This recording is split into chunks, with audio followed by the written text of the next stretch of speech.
Don't ask me who I am. I couldn't tell you. I got a name from a man that don't look like me, so he couldn't have been my father, and this old lady couldn't have been my mother. I don't know much about this world, but what I do know, I know well. I know I was born and raised on these United States of red, white, and blue. Ruckus with the rebels, and you couldn't imagine the things I've lived through. See my sister grab from her bed when the pirates came. See my hand just out of reach to help her when the pirates came. Felt the inside of my mama's hands over my eyes when the pirates came. I stared down the sight of my rifle and fired when the British came, and then looked down at my hands and realized I was still black when they left.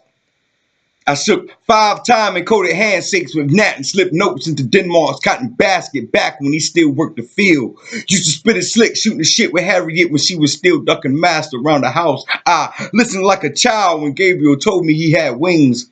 And I promise you, if you would have caught him in the right light, you would have seen him. Tell you I done seen some things. What I've seen in these fields has just been a prelude to what I've seen in my dreams. I've been dreaming. And when I say dreaming, I mean dreaming, dreaming. Beautiful dreams of all us black people who sang and danced on stages of freedom instead of standing in chains on auction blocks. They sang songs like angels, telling stories of all us beautiful people, and they still spoke in code and wrote eloquent quotes across musical notes and keys to lovelier and easier days, painted our visions into visuals, channeled our spirits into spirituals to infuse the American dream with the power of black miracles.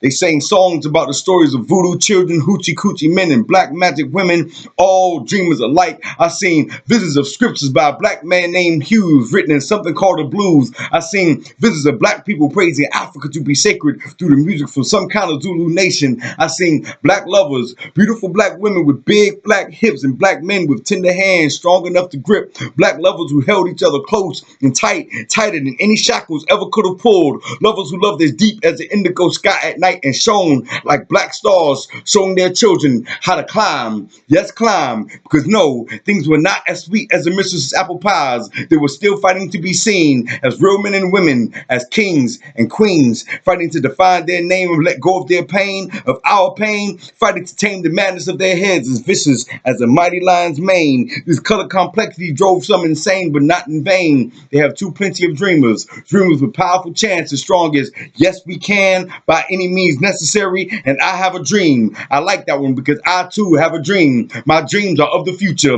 a beautiful future that shines like an ebony pearl above the sea, a future for the dreamers, dreaming just like Harriet, Nat, Gabriel, and Denmark. If all of this was just a dream, just something that I've made up from my imagination, well, then you can call me a dreamer too.